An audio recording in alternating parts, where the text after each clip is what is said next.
How's it going, everybody? Bryan Alvarez here on Wrestling Observer Live. We are here every day, Monday through Friday, noon Pacific, 3 Eastern, Sundays, 3 Pacific, 6 Eastern, Saturday mornings with Jim Valley, 10 a.m. Pacific, 1 Eastern, Sundays with Andrew Zarian. It is Wednesday here on the show. You know what that means? Tonight, Collision and Dynamite. Wait a second. Is that right? Jeez. Oh, man. We got a lot to get into here today. We got 6-7 segments announced for tonight's AEW. We'll get into those when we come back from the break. And obviously the big news of the day, which we'll start with, is the story of New Japan ownership changing hands. Bushiroad has transferred all shares in the promotion to TV Asahi and Cyber Agent. So for the first time since 2012, ownership has changed hands again.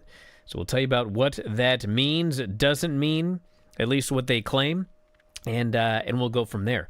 So obviously that's the big story. Then we have more on the Vince McMahon lawsuit, the shareholder lawsuit related to Endeavor's acquisition of WWE.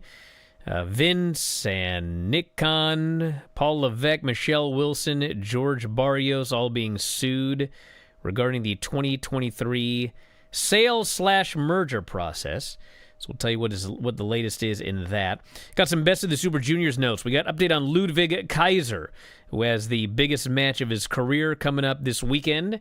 Will he make it? I'll tell you about that. We've also got some notes on Brock Lesnar, MLW pay-per-views, and of course in the final segment of the show we will do the NXT TV report. So a lot to get into here today. If you want to text us, 425-780-7566. That is 425-780-7566. F4WOnline@gmail.com. F4W Online Threads, Instagram, and Cameo at Bryan Alvarez X and Blue Sky. Back in a moment with more Observer Live.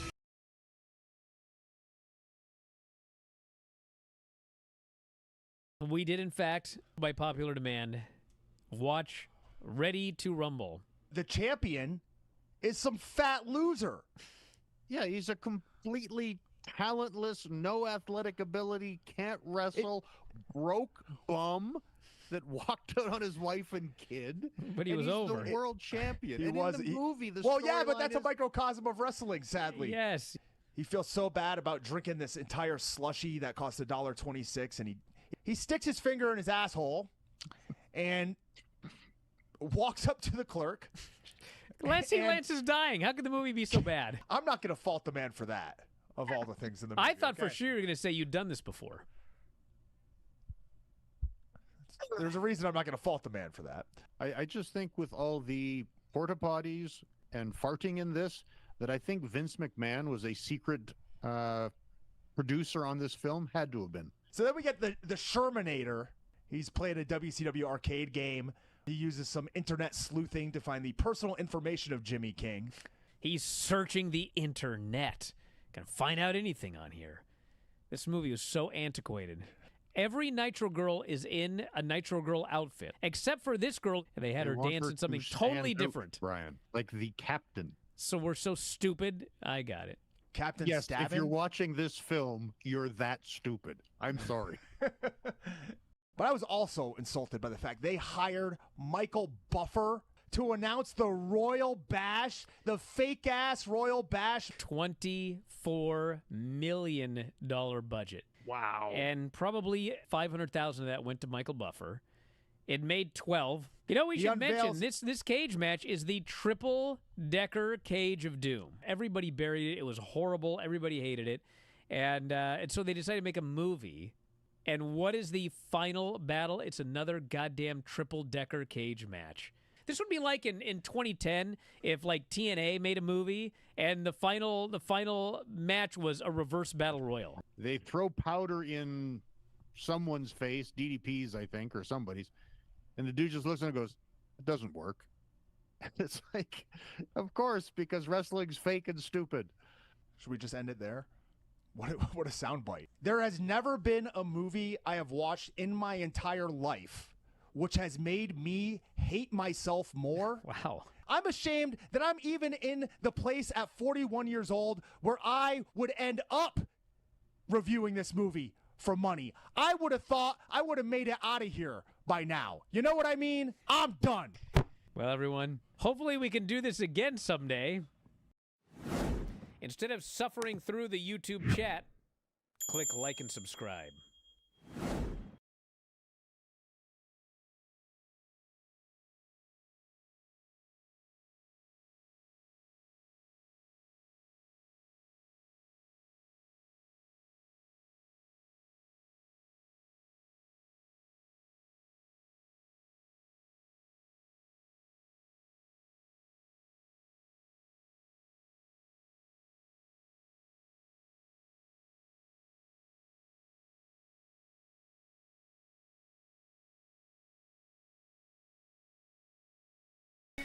On the show, Bryan Alvarez here, Wrestling Observer Live. Filthy Tom is joining us here today. What's that look on your face for today? Brian, you sound exhausted, and it is only the middle of the day. Are you doing all right? Too much news for you? You got a haircut. An overload? You got a haircut. I got more than one haircut. You want to know what happened? Lots of hair match? What happened? No. Although I should have. I went to No Doubt last week at the Sphere. I heard. Yeah, and I watched their performance, and it was awesome. But I saw some social media footage of myself afterwards on my wife's Instagram and Facebook, and I was like, good Lord, I felt so bad for her for having to... You're on this show on video twice a week. You didn't notice your hair? It was the overall look. I gotta look at my overall look every single day. I don't do anything about it. I was disappointed in her decision-making skill. Your for choosing gimmick me as is a mate. Filthy Tom Lawler. Whatever, it looks good. Hey, let's do some shout-outs here.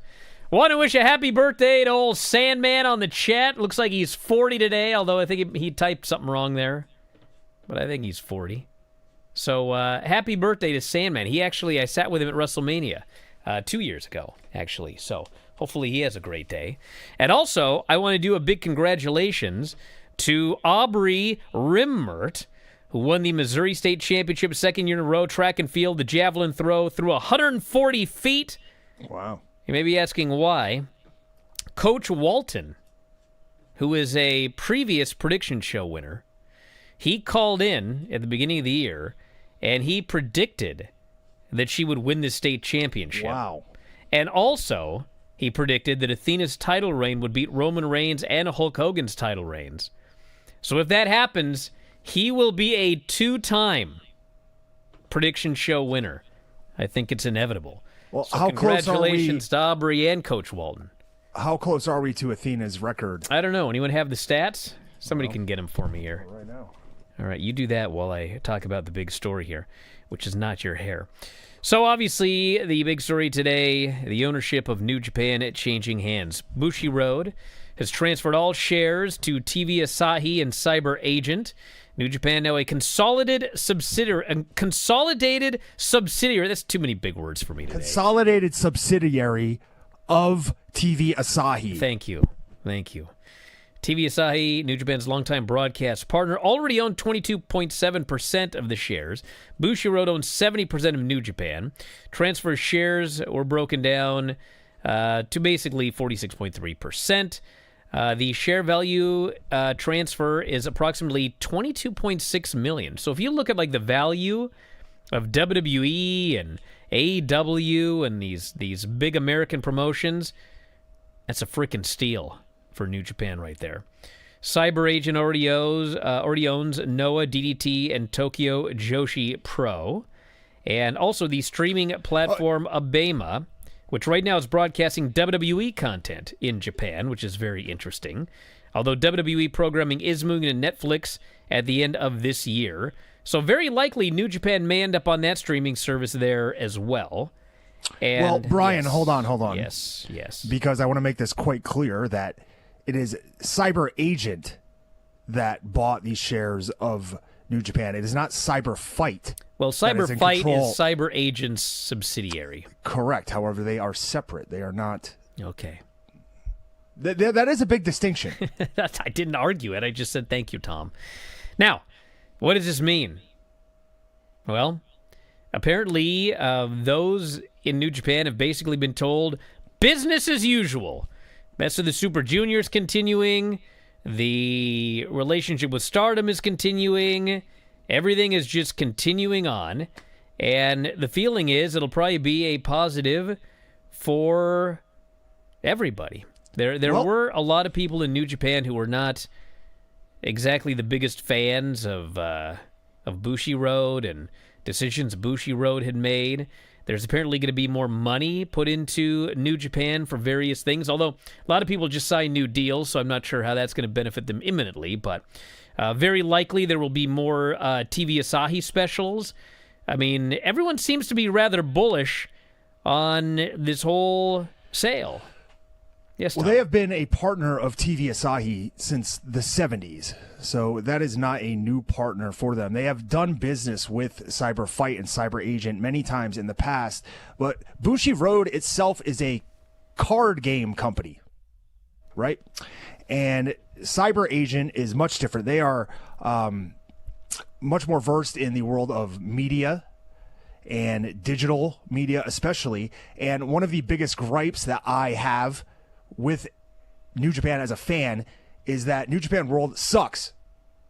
Wow. It's awful. It was so bad I had to get rid of it because most of the time it wouldn't even work. I couldn't watch shows live. It was a horrific, horrible, buggy experience. And I was actually driven to the point to get rid of it. And it's funny you say that. Wrestle Universe is much, much better product from what I understand. Wow. I have never had a problem with New Japan World ever. I mean, I've had All Japan World. I've had BJW Core. I have had all of them. And New Japan World was by far the worst. Wow. You can't search for anything. You can't find anything. Some of the stuff they don't even have. Where's my Ultimate Crush matches? Huh? I'm sure those will be moved immediately to this new streaming service. We got a few people, like Funk Monk says it works perfectly for me. I will agree with Sticker Reds here, who says the wacky breaking up matches by chapter, that's a little bit weird. Like, you have to, actually, it's kind of convenient in some ways, but it's sort of weird if you want to just sit there and watch a show. But I've never had a problem streaming New Japan World Live. I've never had a problem with the service, but I have. I'm sorry you have, multiple Tom. times. Maybe this will be much better now. But yeah, I hope it is. The ownership has changed. There's a big article by Dave up on the front page right now for subscribers, WrestlingObserver.com. If you want to read all of his thoughts on it, I'm sure he'll have a lot to say about that tonight. But again, the belief internally is that things will just continue on as they have continued on. And if there are any changes, they are believed to probably be positive changes. More money coming in, and, There's also the fact, Brian, that Bushiroad continues to own Stardom. They have said that there will be no change in the partnership between Stardom and New Japan. And I believe Bushiroad kind of also stated that they'll continue to use the licenses from New Japan for some of their games. And really, if you think about it, the fact that Bushiroad continues to have that Stardom license and the Stardom company, they could use that to great effect in their card games. Though Stardom is it's heavily faction based. There's huge, larger than life characters, and that's the kind of thing that presents itself to these digital card games. All right, we'll have more on this tonight as noted, but we got to talk about Vince and his shareholder lawsuit, which is another big story. Group of shareholders. Are you one of these, by the way? I don't think I can get in on this, right? I purchased my shares after.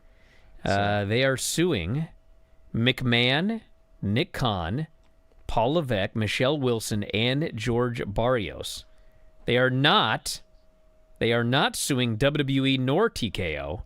They're suing these individuals, stating that basically they all conspired to get a deal that would allow Vince McMahon to retain power. What are you doing?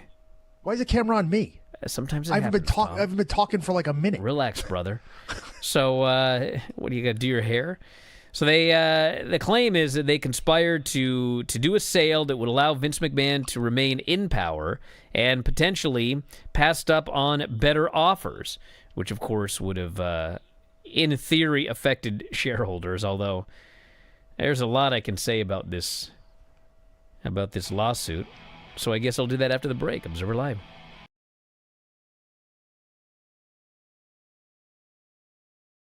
Just a quick note before this free video.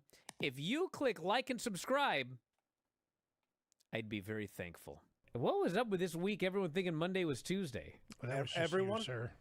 Yeah, well, I mean, when it happened, it was like I got all these people that were messaging me going, my God, I thought it was Tuesday too today. It was like something happened with like the moon or something, and it caused everybody to think that Monday was Tuesday.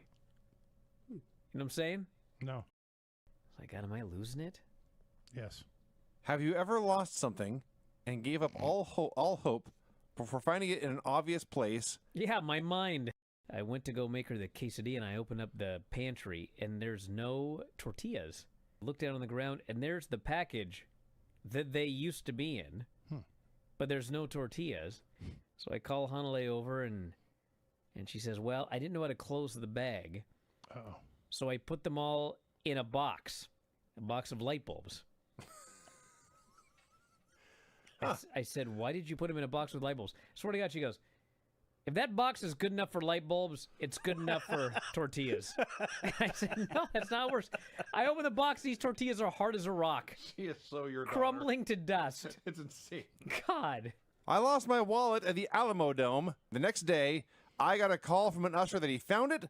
When I met up with him, everything was still in it. He refused to accept any money from me. Wow. Wow. I once lost my wallet, El Segundo. Lantian says Big Dave's sanity. Wow. Well, I mean, he found it then. It's right there. It's never lost. 99% of the time, no matter where I park, I always know exactly where it is.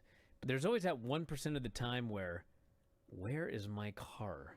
Dude. And it's like in a bizarre place. Like, what was going on? All right, Granny, what do we got? We need to buy you a machine that you speak into, and it converts your voice into text. Oh, my God. So you don't have to write it down anymore. Absolutely not. And then I think even better, we put that text into a text-to-voice app and have it read her. Oh, my God. Whatever. Stacy Keebler, her and Tori had a eggnog fight. Just a minute here. Okay. Looks my page. Then he I looks decided completely depressed over there. Take something from down below. Mind your own business. They're like, Ray Kinsella builds a baseball field Field on of his Dreams. Kevin Costner. baseball. James Earl Jones. If you build it, they will come. Iowa. Oh, all right. You didn't let me finish the question, Brian. She's right. Oh, she yells at me.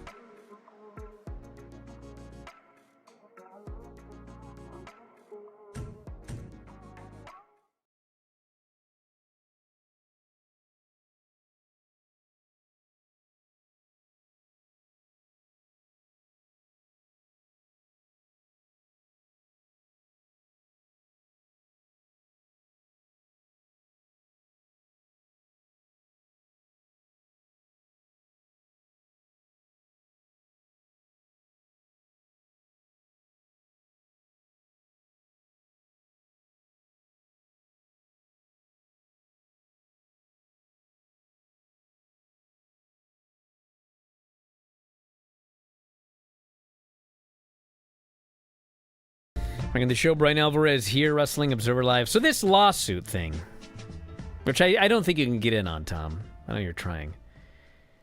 So the story is that Vince wanted to remain in power, and so he accepted not the highest bid so that they could sell to a place that would give him a job, correct? That's what it sounds like to me. Okay.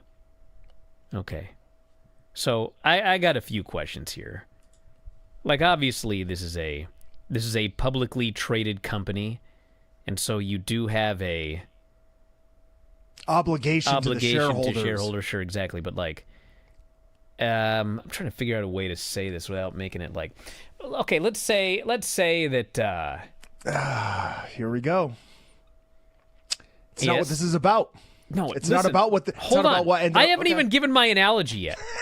You moron! Would you listen to me?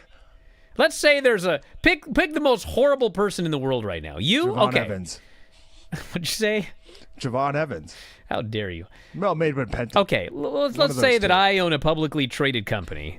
Okay, let's say I own a publicly traded company, and I want to sell, and a bunch of people put out bids, different companies, but then the person who bids the most money is the Green River Killer. He somehow came into some money. Okay. Quite a story.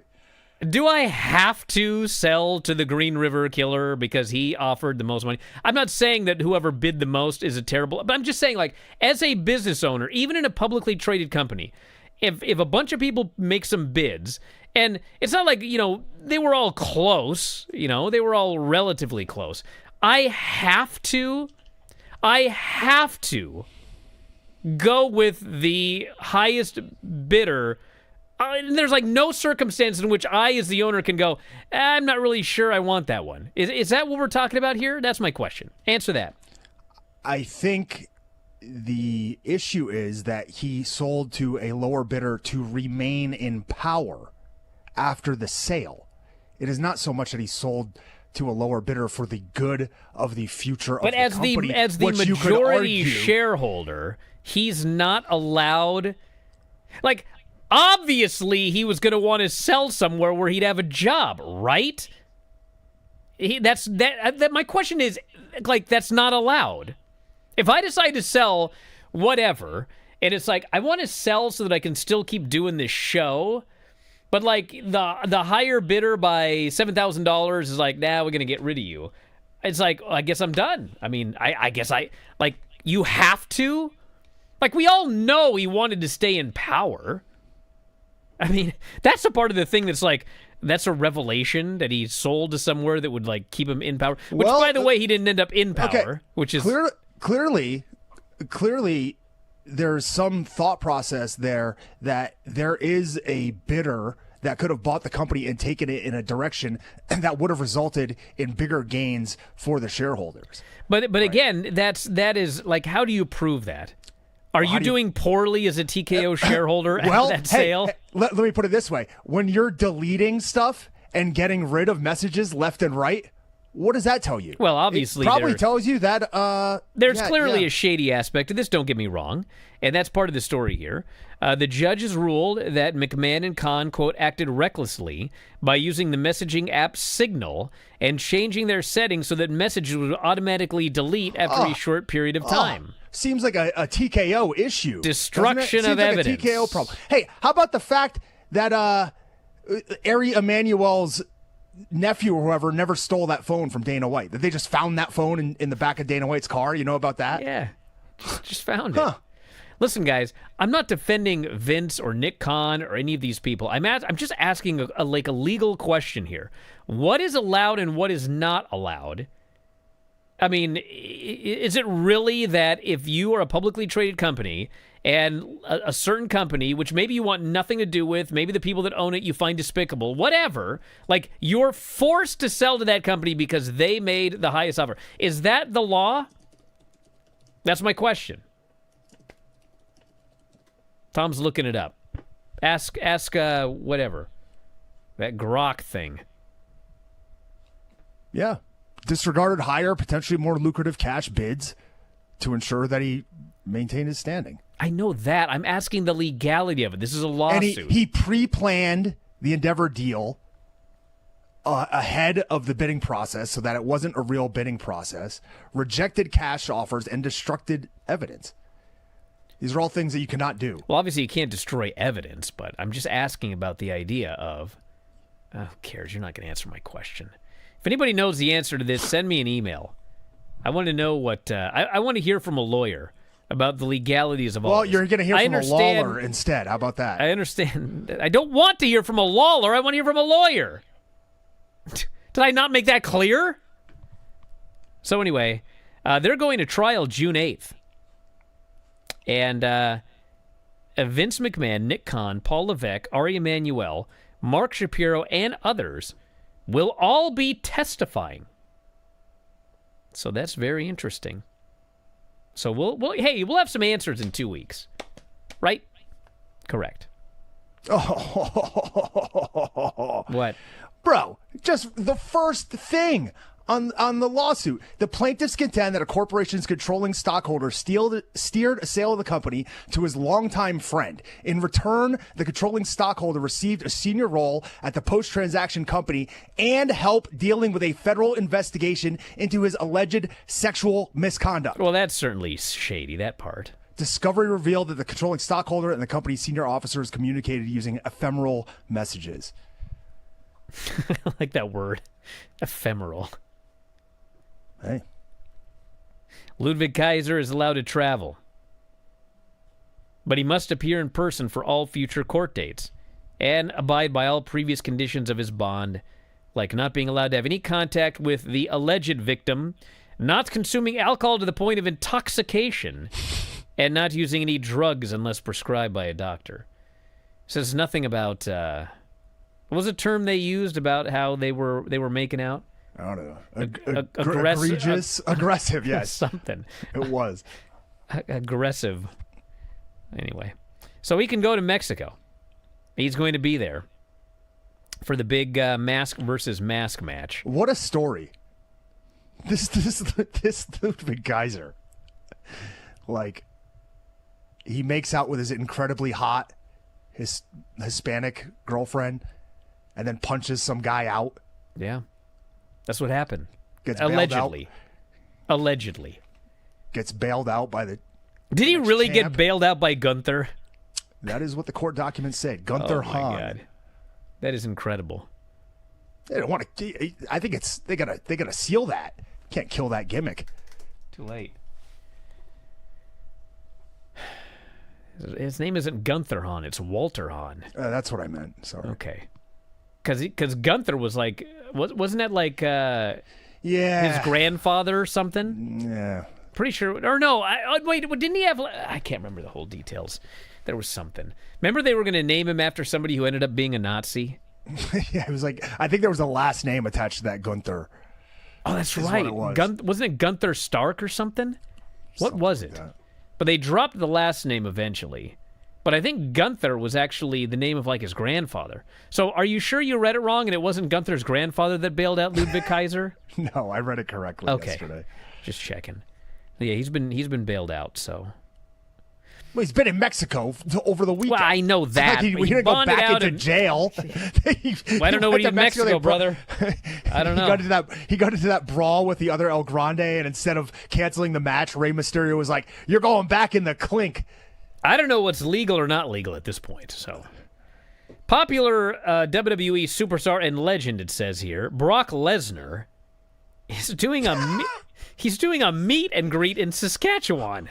Yeah, did you see what it's for? Emerald Park Home Hardware.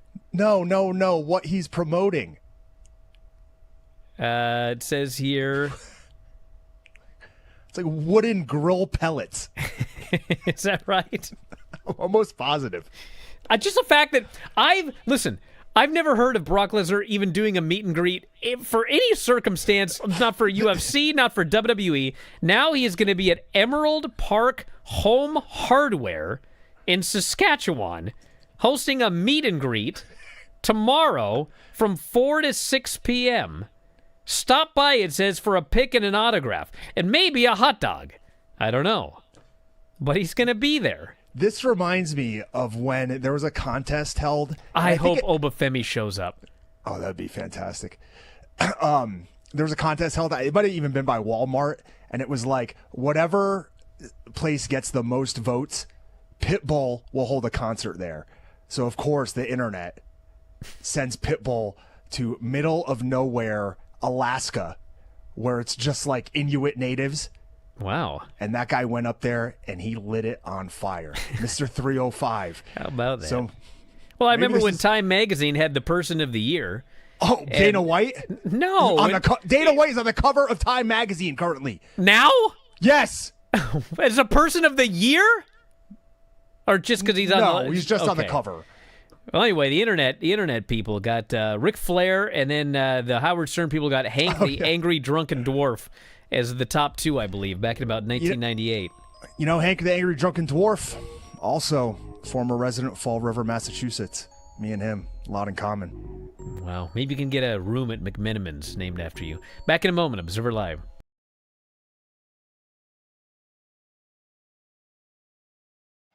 If you love this show, you should consider signing up at WrestlingObserver.com. WrestlingObserver.com has every show that we have ever done. Over 15,000 podcasts in the archives, dating back to 2005. Searchable by show, searchable by year.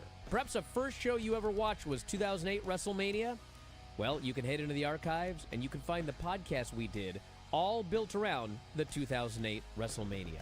Every major show, whether it be WWE, AEW, we covered it all. 15,000 archived shows at WrestlingObserver.com. Also, when you subscribe, you get full access to the Wrestling Observer newsletter. There's a new Observer every Friday. And on top of that, we have thousands and thousands of archived issues of the Observer dating back to 1991. So again, WrestleMania 2008. Go to the archives, search WrestleMania 2008, read all of the issues surrounding that show. Of course, Wrestling Observer newsletter, 40,000 words of news and information on pro wrestling and mixed martial arts every single week. New issue comes out every Friday. New back issue comes out every Monday. You also get the discussion board. One of the best discussion boards on the internet. It's members only. If you're going to troll, well, you got to pay to troll, and there aren't too many of those. And if you cause too much trouble, you're out of there. So if you want a great place to discuss professional wrestling, it is the board. Also available as a subscriber at WrestlingObserver.com. The whole package, all of the new shows, all of the archived shows, all of the new issues of the Observer, all of the archived editions of the newsletter, all of the past episodes of Wrestling Observer Radio, Wrestling Observer Live, The Bryan and Vinny Show, Figure Four Daily, Filthy Four Daily, The Board, all of it, just $14.99 per month. The full shebang, and you can save a lot of money getting an annual subscription. A full year, you basically get 2 months free. So check it out, WrestlingObserver.com, everything you'll ever need as a fan of professional wrestling. Check it out today, F4WOnline.com.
There we go. Back here on the Wrestling show. Observer Live. Hey! Back on the air. Why don't you take us through this NXT report?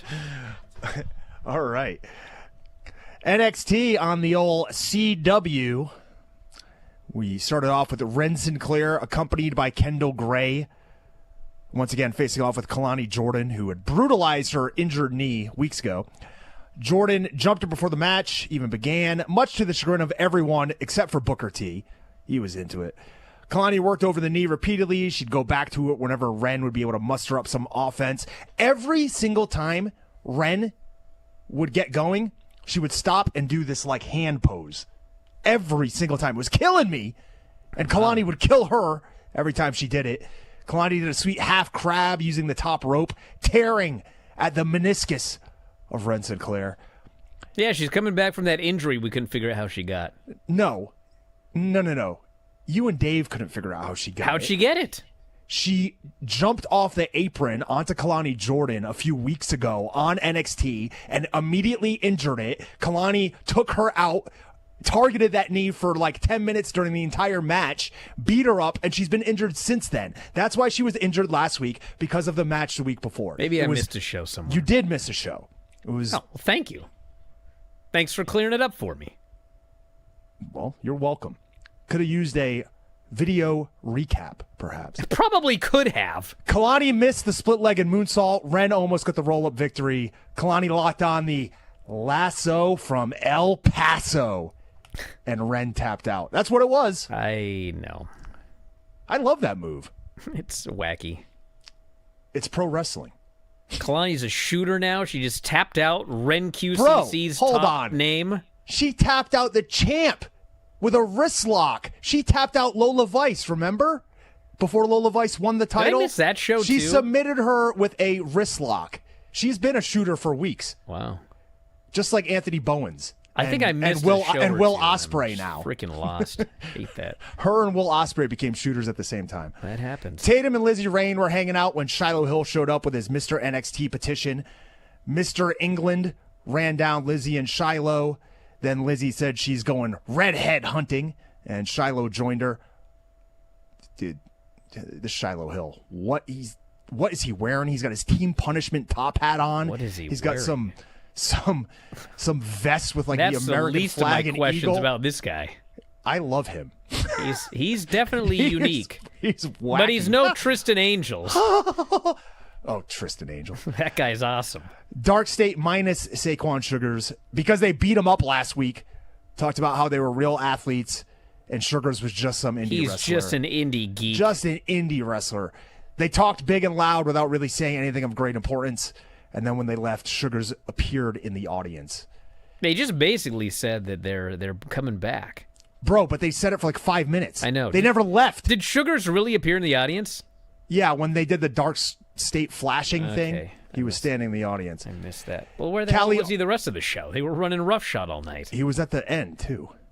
Okay. Callie Armstrong and Lola Vice were in the trainer's room while Ren Sinclair was icing down Kendall Gray. Speed International Tournament for a shot at the fastest man alive, Lexus King. So we had a full speed tournament today. Sean Legacy from the USA taking on Dorian Van Dukes from Belgium. This was I think they're all really from the USA right now. Questioning this international aspect of this. I thought this match was good. I don't know. Really? Yeah. Okay, Dave. I liked it. That's all I know. It was fine. I thought there was a couple things that they, I don't know. Well, the issue It was fine enough. I liked it. You sure it was this match and not the other match? I think it was both of them. Well, it was definitely. Listen, Nathan Frazier definitely screwed something up there. Yes, Nathan Frazier. I'm a big fan, but his gimmick is to go really, really fast. And the problem is, when you go really, really fast, you invariably botch 3 spots in every match, which is what happened in a 3-minute match. So this one I thought was good. My biggest issue with this one, I guess, was it was just like spots. You know what I mean? Well, yeah, it's a 3-minute speed match. How much of a story do you want? The story is it's a 3-minute bunch of moves to try to get a winner, which they didn't get, by the way. It's not hard to tell a story if you have a storyboard. But this was just like thing. Oh, we had an idea for a finish, so we did a bunch of stuff. They did? And then, yeah, it was a non-finish. They got a That was the time idea. limit draw. So it's like they just did a bunch of stuff to fill up that time. That's what happened. Hey. Both eliminated from the tournament, so the winner of Romeo and Nathan Frazier was the winner of the tournament, the one-night tournament. Yes. Layla Diggs was backstage. She was thanked by Natty for standing up for her against Jada Parker. Natty asked to accompany her to the ringside for her match tonight. I thought, Layla Diggs is a heel? Is that right? Natty's a heel here? Because usually when you stand up for the legend, it's like a babyface move. But they had this match, and Natty was ringside, And Jada just beat up Layla Diggs. Layla Diggs did a backflip out of a clothesline and then hit a neck breaker. Right. Yes. Go ahead. Can't they please. just teach these people how to wrestle? As soon as they mentioned she was a tumbler, I was like, oh, here we go. Are we going to have a spot with the splits? Golly, we did. Are we going to have a spot that involves a back handspring into an elbow? Sure as heck we did. It's like, oh my God. Layla Diggs has got a ton of charisma, but like she's got a long way to go. And I hope that Natty is legitimately training her, because this flipping and jumping, I felt like Dave watching that Javon match when I watched this one. Well, she's got an awesome moonsault, but she missed it. Got hit with the hypnotic hip attack, a sky high, and Miss Parker was the winner quite easily. Then the Birthright was interviewed by Blake Howard. Lexis King said Charlie Dempsey is going to tear Shiloh Hill limb from limb tonight. Grotesque, if you ask me. That's quite a promise. Although if It's you're like- going to tear one guy in this company limb from limb, I mean, Shiloh would probably make the most of it. Isn't that what happens when, like, praying mantises mate? Well, they eat them. Ooh. Yeah. Next week, he will continue to be the fastest man alive. Fraxium came in, argued about the Soccer World Cup, just to show you how much Nathan Frazier cares about this title. I was pissed, actually, by this. By Nathan Frazier and Axiom just talking about soccer Well, instead of the speed title. What does that tell you? what it tells you is you missed the joke, which I'm not going to say. I sure did. Which I'm not going to say was a funny joke, but the entire World Cup conversation was related to how Spain was going to lose because Axiom is I know a that. Spaniard. So they have to do one of these goofy things at every segment, even if it has nothing to do with the match that's coming up. I'm not advocating for it. Just telling you. I'll tell you who else is going to lose on this World Cup. North America. Tony D had something to say. They will. We're taking a bath, buddy. I don't care! Tony D had something to say. Next week, it's him versus the new hot shot, Cam Hendricks. Naraku came to the ring, said he is there to make sure Tony stays champion because it's their destiny to go to war. Cam Hendricks then came out, said Tony D has 7 days left because next week it's lights Cam action for the title. Lights Naraku action. Naraku beat him up and then bowed to Tony D and left. So I was left happy. The fans don't want to boo Evil anyways. Guys, So do I have to explain this to all of you? Do you realize what's going on here? Which I could not even believe my eyes. Evil's gimmick in WWE is he will not allow any interference. That's what's happening here. Those were his exact words. I will not allow anyone to get involved. I went, is that right, Evil? Wow. Okay. I mean, I'm fine with that, but how long is that going to last? what an incredible irony. Who's going to show up? What's the guy's name? Noxious Gas or something? Who is it? Nox Raijin. Oh, yes, that's it. So, Miles Bourne, Tavion Heights argued backstage, and they got beat up by Dark State. Tate Wilder and Vanity Project had a verbal altercation backstage. I don't like any of these people. Oh, I love the Vanity Project. Well, yeah, but you're not designed to like them. If Tate beats Jackson Drake, there's going to be problems. God. Romeo Moreno pinned Nathan Frazier in Yeah, an he upset. did. He hit a step-up splash to the floor. Frazier went for a superplex, but his foot slipped. He held on anyways, went for the finish. Romeo reversed it into a small package, got the win.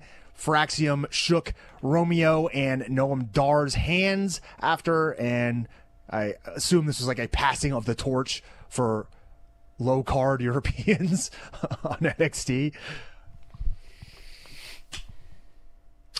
Izzy Dame was wondering where Spears was. Nico Vance didn't know. Mason Rook went face-to-face with Naraku backstage. And then Spears jumped OTM as they were coming out to make their entrance for the match. Refs all came out, separated it. Nico was confused. Then They went to the back so fast and just moved on from this potential match. Sarah goes, well, it appears that match won't be taking place tonight. It's like, they're still fighting. How do you know OTM This can't was make it? so rushed. This was like a TNA segment. We just needed Mike Yeah. Tenay to go, to the back! So Callie was interviewed by Sarah. All these women walked by. Thea was like, that's everyone's dream to be double champion. And Callie's like, yeah, it might be your dream, but I can make it a reality. Shiloh Hill asked Zarya to sign his petition. He told her to be worried about Lizzie Rain. He left. Lizzie the only problem with Zarya. this storyline is like, why does this guy want to be Mr. NXT? He just wants to do it to cares? get under Tristan Tate's. No, who? Tristan Angels, you idiot. Tristan Tate's a real person, actually. Not in this company. No. Oh, thank the Lord. So Team Punishment's own Shiloh Hill battled Charlie Dempsey, and he did a shoulder breaker at one point, and Vic goes, that was a Papa Shango-esque shoulder breaker, and Booker T lost it. He's trailing Papa Shango. He's been watching Papa Shango. He's watched Papa Shango. I've never heard so much excitement about Papa Shango in my life. Well, Papa Shango, I mean, he became the fighting machine, comma. He also became the Godfather. Well, I know, but like he's a shooter. That's the point.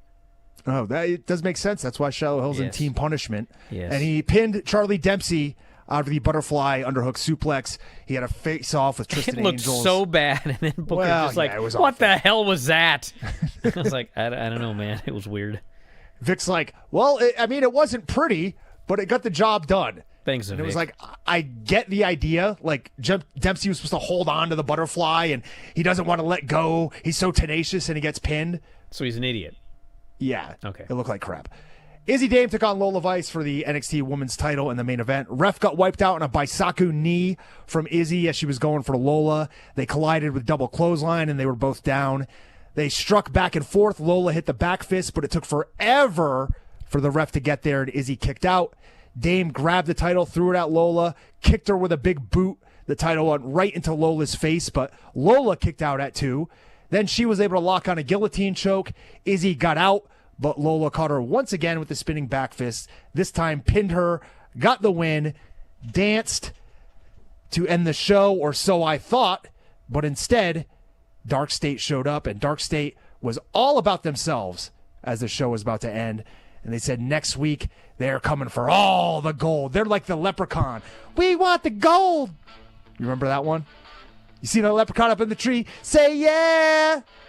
Well, Saquon Sugars was behind them up in the tree. I do remember that Dark news State is story, and it done. was absolutely incredible. It's still on YouTube right now, everybody. Back in a moment, Observer Live.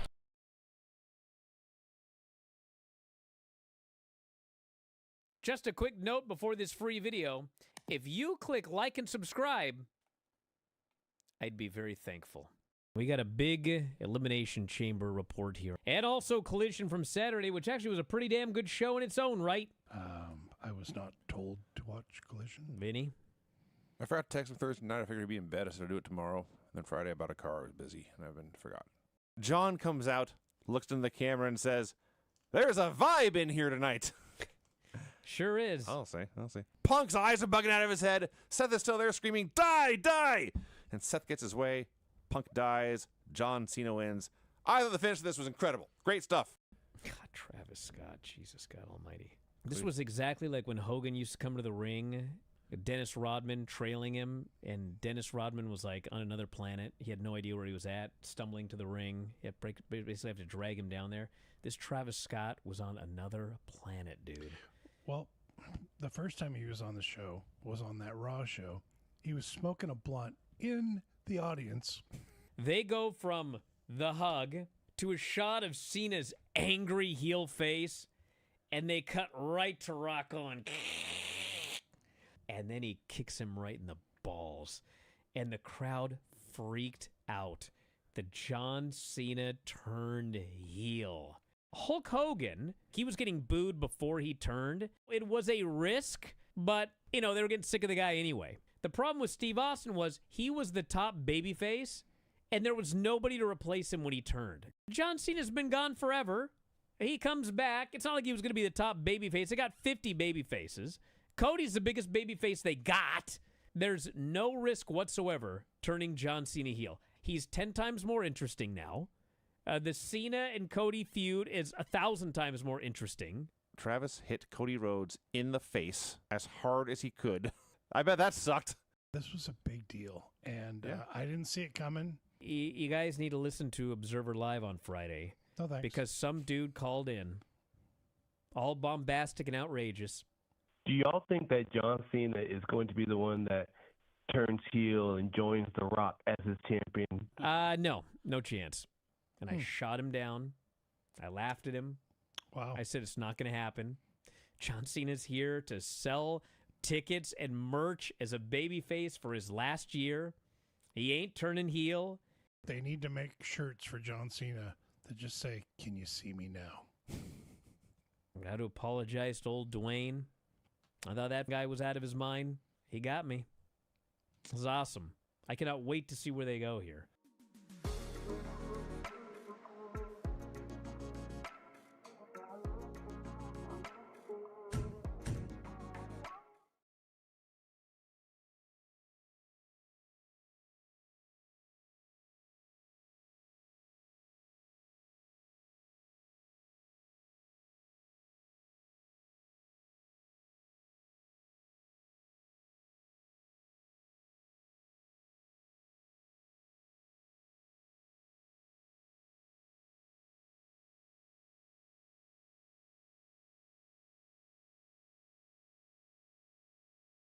Hey, we got apparently Dynamite Collision tonight. Is that right? 3-hour block again? A lot announced. MJF celebrates his AEW World Title win. A lights-out Philly street fight with Chris Statlander and Hikaru. That escalated very quickly. They broke up Sunday, and now we're having a lights-out Philly street fight. So at least we're getting it over with. Ben's Owen Hart Foundation Tournament quarterfinal. Mark Davis and Jack Perry. Jericho and Ricochet, everyone banned from ringside. I thought that was going to take place like at this July show or something in Canada, but apparently not. Adam Copeland and Christian Cage will do a 5-second pose. We will hear from Kevin Knight and the fallout from Double or Nothing. So that's coming up tonight. And yeah, next week's NXT, Tony D and Cam Hendricks. Lights, Cam action. Alexis King against Romeo Moreno for the fastest man alive. Jackson Drake and your boy Tate Wilder. God. Lizzie Rain and Zarya. And Dark State faces Miles Bourne and Tavion Heights. So lots of stuff coming up. Jiminy Christmas. Well, we're going to wrap it up for today, everybody. I'll be back later on tonight with Dave, Wrestling Observer Radio. We'll talk a lot about New Japan and plenty more. Filthy Tom, what's today? Today's Wednesday. Can you do Friday? This is like asking somebody to help you move. It's end of the school in front of year. a bunch of other There's people. a lot going on. I got to figure all this out. Yeah, but hey, here. We'll be around, everybody. But thanks, everybody, for listening. Nice haircut, Tom. We'll talk to you next time. Wrestling Observer Live. Thanks.